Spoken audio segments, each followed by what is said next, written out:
प्रभु जीशु ख्रीष्टଙ୍କ ଅତି ପବିତ୍ର ଓ ବହୁମୂଲ୍ୟ ନାମରେ ଆପଣ ସମସ୍ତଙ୍କୁ ଆଉ ଗୋଟିଏ ନୂତନ ପ୍ରସଙ୍ଗରେ ପୁନର୍ବାର ମୁଁ ସ୍ୱାଗତ କରେ। ମୁଁ ପରମେଶ୍ୱରଙ୍କୁ ଧନ୍ୟବାଦ ଦିଏ। ଆମ୍ଭମାନଙ୍କ ପରମେଶ୍ୱର ଆମ୍ଭ ନିମନ୍ତେ ଅତି ମନୋଯୋଗୀ ପରମେଶ୍ୱର ଅଟନ୍ତି। ପ୍ରତିଦିନ ସେ ଆମ୍ଭମାନଙ୍କର ଯତ୍ନ ତତ୍ପ ନେଉଛନ୍ତି ଏବଂ ତାହାଙ୍କ ଅନୁଗ୍ରହରେ ଆମ ସମସ୍ତଙ୍କୁ ସେ ଜୀବିତମାନଙ୍କ ମଧ୍ୟରେ ନାମ ସ୍ଥାନ ଦେଇ ପ୍ରତିଦିନ ତାହାଙ୍କ ବାକ୍ୟ ଦ୍ୱାରା ଆମ୍ଭମାନଙ୍କୁ ଶିକ୍ଷା ଚେତନା ପରାମର୍ଶ ଦେବା ସହିତ ତାହାଙ୍କର ସେହି ଗୌରବମୟ ଆଗମନ ନିମନ୍ତେ ଆମ୍ଭମାନଙ୍କୁ ସେ ପ୍ରସ୍ତୁତ କରୁଅଛନ୍ତି। ସେଥିପାଇଁ ପରମେଶ୍ୱରଙ୍କୁ ମୁଁ ହୃଦୟ ସହିତ ଧନ୍ୟବାଦ ଦିଏ। ପ୍ରିୟ ପ୍ରଭୁଙ୍କ ଲୋକମାନେ, ଆଜି ମଧ୍ୟ ପରମେଶ୍ୱରଙ୍କ ବାକ୍ୟରୁ ଆମେ ଆଉ ଗୋଟିଏ ପ୍ରସଙ୍ଗରେ ଅଳ୍ପ ସମୟ ଧ୍ୟାନ କରିବା ପାଇଁ ଯିବା।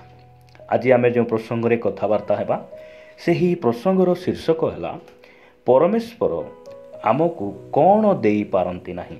ଆଜିର ପ୍ରସଙ୍ଗ ହେଲା ପରମେଶ୍ୱର ଆମକୁ କ'ଣ ଦେଇପାରନ୍ତି ନାହିଁ। ଏହି ପ୍ରସଙ୍ଗରେ ଅଳ୍ପ ସମୟ ଆମେ ବାକ୍ୟରୁ କଥାବାର୍ତ୍ତା ହେବା।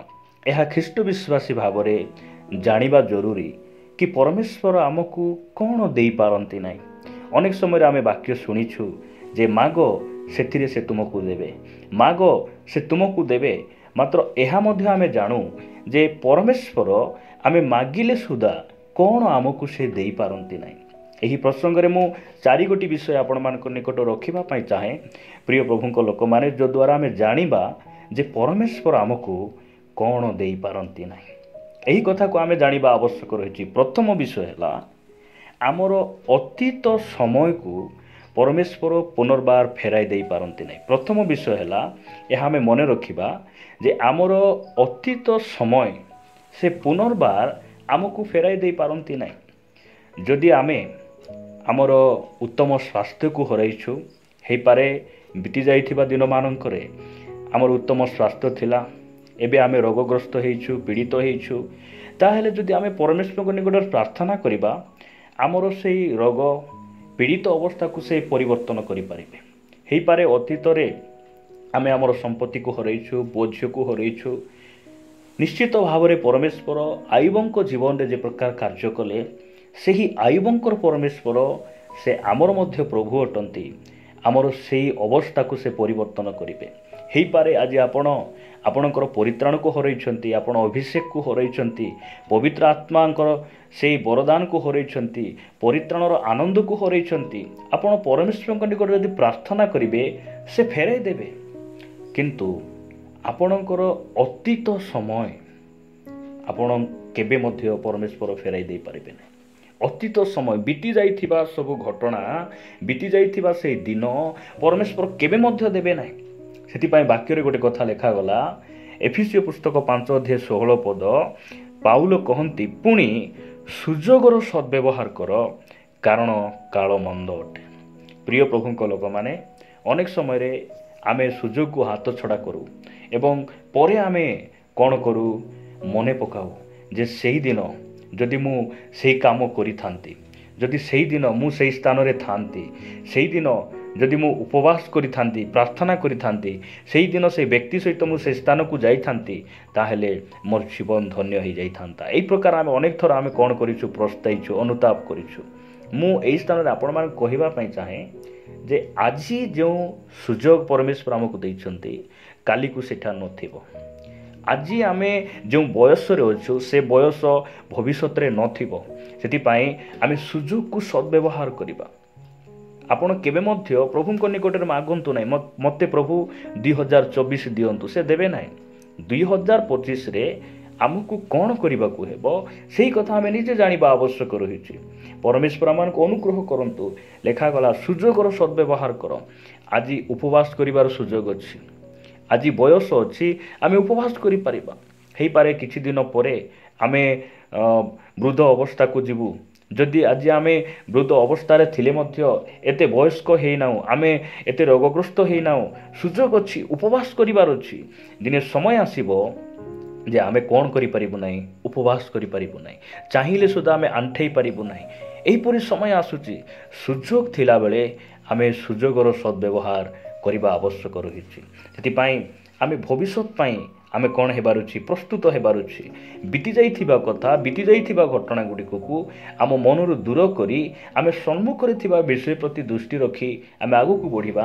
ପରମେଶ୍ୱର ଏହା ଆମମାନଙ୍କୁ ଶିକ୍ଷା ଦିଅନ୍ତି। ପ୍ରିୟ ଭାଇ ଭଉଣୀମାନେ, ମନେ ରଖିବା ଯେ ଅତୀତ କାଳର ସମୟ କେବେ ମଧ୍ୟ ପ୍ରଭୁ ଆମକୁ ଫେରାଇ ଦେଇପାରିବେ ନାହିଁ। ଯଦି ଆପଣ ବୟସ୍କ ହେଇଗଲେଣି, ଆପଣ କେବେ ଯୁବା ଅବସ୍ଥା ଫେରିଆସୁ ବୋଲି ପ୍ରଭୁଙ୍କ ନିକଟରେ ମାଗନ୍ତୁ ନାହିଁ, କାରଣ ଏହି ପ୍ରକାର ମାଗଣା ପ୍ରଭୁ ଦିଅନ୍ତି ନାହିଁ। ଏସବୁ ମାଗିବା ବିଷୟ ପରମେଶ୍ୱର ଦିଅନ୍ତି ନାହିଁ। ପ୍ରଭୁ ଆମମାନଙ୍କୁ ଦୟା କରନ୍ତୁ।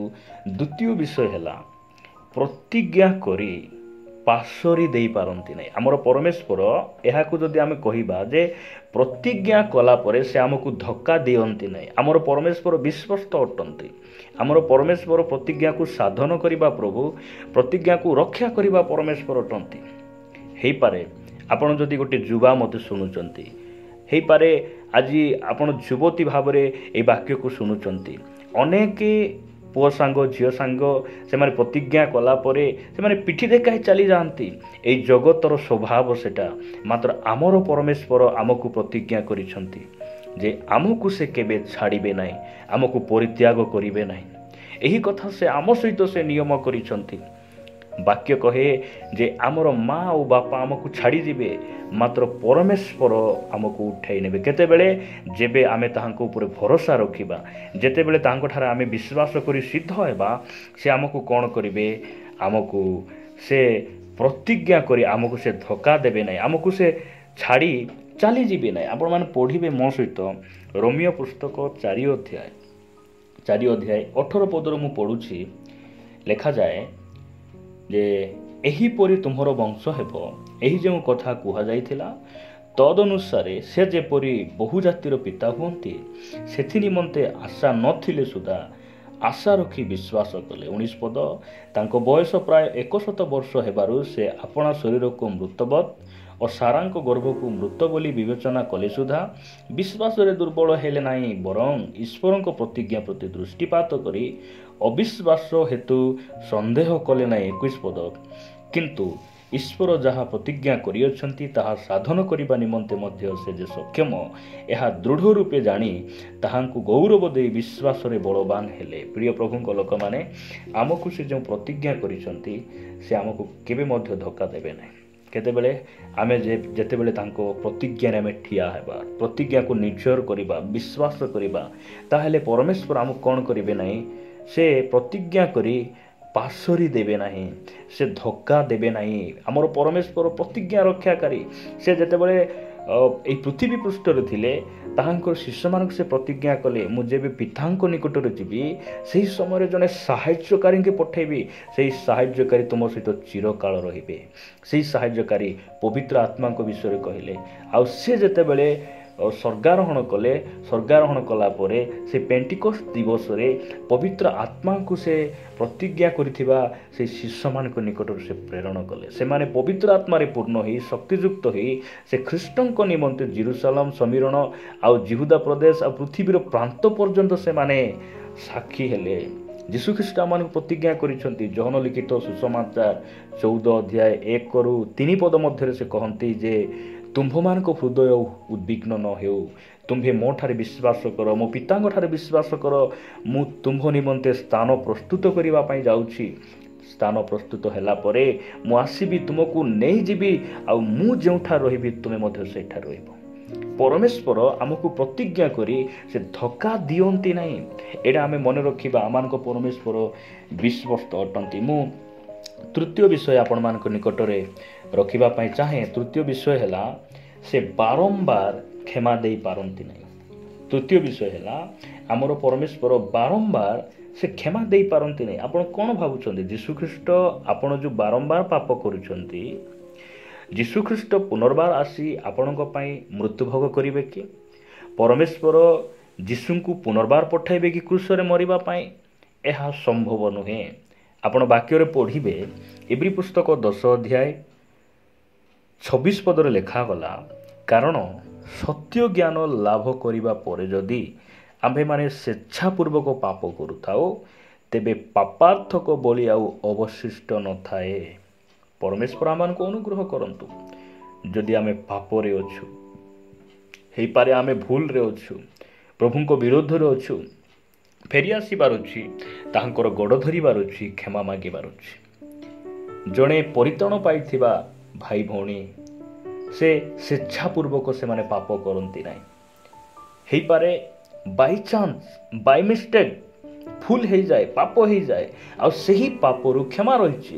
ମାତ୍ର ବାଇ ଚଏସ୍ ଯେଉଁମାନେ ବାଛି ଯେଉଁମାନେ ଶକ୍ତଗ୍ରୀବ ହେଇଯାଆନ୍ତି, ଯେଉଁମାନେ ପରମେଶ୍ୱର ବୋଲି କେହି ନାହାନ୍ତି ବୋଲି ଯେଉଁମାନେ ପାପ କରି କରି ସେମାନେ ଚାଲିଛନ୍ତି, ପରମେଶ୍ୱର ସେମାନଙ୍କୁ କ୍ଷମା ଦେଇପାରନ୍ତି ନାହିଁ। ଅବାଧ୍ୟ ଲୋକ, ଶକ୍ତଗ୍ରୀବ ଲୋକ, ଏମାନଙ୍କୁ ପରମେଶ୍ୱର କ୍ଷମା ଦେଇପାରନ୍ତି ନାହିଁ। ଏଇଟାକୁ ଆମେ ମନେ ରଖିବା। ସେଥିପାଇଁ ଆମେ ଯେପରି ପାପରେ ରହୁ, ପାପ କରୁ, ଏଥିପାଇଁ ଯୀଶୁଖ୍ରୀଷ୍ଟ ଆସିଲେ ନାହିଁ। ଆମେ ଯେପରି ପାପରୁ ଉଦ୍ଧାର ପାଉ, ପରିତ୍ରାଣ ପାଉ, ଏଥିପାଇଁ ଯୀଶୁଖ୍ରୀଷ୍ଟ ଏହି ପୃଥିବୀ ପୃଷ୍ଠରେ ଆସିଲେ। ମୁଁ ଆପଣମାନଙ୍କ ନିକଟରେ ଚତୁର୍ଥ ବିଷୟ ଆଉ ଶେଷ ବିଷୟ ମୁଁ ରଖିବା ପାଇଁ ଚାହେଁ। ଚତୁର୍ଥ ବିଷୟ ହେଲା ସମ୍ପତ୍ତି ଦ୍ୱାରା ପବିତ୍ର ଆତ୍ମାଙ୍କ ଦାନ ଦେଇପାରନ୍ତି ନାହିଁ। ଚତୁର୍ଥ ବିଷୟ ହେଲା ପରମେଶ୍ୱର ସମ୍ପତ୍ତି ଦ୍ୱାରା ପବିତ୍ର ଆତ୍ମାଙ୍କର ଦାନ ସେ ମନୁଷ୍ୟକୁ ଦିଅନ୍ତି ନାହିଁ। ଅନେକ ସମୟରେ ଆମେ ଅନେକ ସଭା ସମିତି ଏବଂ ବିଭିନ୍ନ ବିଷୟ ଗୁଡ଼ିକ ଆମେ ଦେଖୁ ଯେ ସେମାନେ ଅଭିଷେକ ପାଇବା ପାଇଁ, ପବିତ୍ର ଆତ୍ମାଙ୍କର ଦାନକୁ ପାଇବା ପାଇଁ ସେମାନେ କ'ଣ କରନ୍ତି, କିଛି ପ୍ରଭୁଙ୍କର ସେହି ଦାସମାନଙ୍କ ନିକଟରେ ସେମାନେ ଯାଆନ୍ତି, ଦାନ ଦିଅନ୍ତି, ଦଶମାଂଶ ଦିଅନ୍ତି, ଆଉ ସେଇ ଅଭିଷେକର ତୈଳକୁ କିଣି ଆଣନ୍ତି, ରୁମାଲକୁ କିଣି ଆଣନ୍ତି। ବିଭିନ୍ନ ପ୍ରକାର ବିଷୟ ଗୁଡ଼ିକ ଆଜି ଖ୍ରୀଷ୍ଟିଆନ ସମାଜରେ ଚାଲିଛି। ତାହା କେତେ ଦୂରକୁ ବାଇବେଲ ଭିତ୍ତିକ ତାହା ଆମର ଲୋକମାନେ ଆଜି ଯାଏଁ ସେମାନେ ଜାଣିନାହାନ୍ତି। ଆପଣ ପଢ଼ିବେ ବାକ୍ୟରେ ଏ ପ୍ରକାର ଗୋଟେ ବିଷୟ ଲେଖାଯାଏ। ପ୍ରେରିତ ପୁସ୍ତକ 8 ଅଧ୍ୟାୟରେ 18 ପଦରୁ ପରେ ପରେ ଏ ପ୍ରକାର ଲେଖାଯାଉଛି, ପ୍ରେରିତମାନଙ୍କର ହସ୍ତାର୍ପଣ ଦ୍ୱାରା ଆତ୍ମା ଦତ୍ତ ହେଉଅଛନ୍ତି। ଏହା ଦେଖି ସିମୋନ ସେମାନଙ୍କୁ ଟଙ୍କା ଯାଚି କହିଲା, ମୋତେ ମଧ୍ୟ ଏହି ଶକ୍ତି ଦିଅନ୍ତୁ, ଯେପରି ମୁଁ ଯେକୌଣସି ଲୋକ ଉପରେ ହସ୍ତାର୍ପଣ କରିବି ସେ ପବିତ୍ର ଆତ୍ମା ପାଇବ। କିନ୍ତୁ ପିତର ତାଙ୍କୁ କ'ଣ କହିଲେ? ଆଣ, ଟଙ୍କା ଆଣ, ଅଭିଷେକ ନିଅ, ପବିତ୍ର ଆତ୍ମାଙ୍କର ଦାନ ନିଅ, ପ୍ରାର୍ଥନା ତୈଳ ନିଅ, ଏହି ରୁମାଲ ନିଅ। ଏହି ପ୍ରକାର କଥା ସେ ବିଲକୁଲ କହିନାହାନ୍ତି। ସେ କ'ଣ କହିଲେ?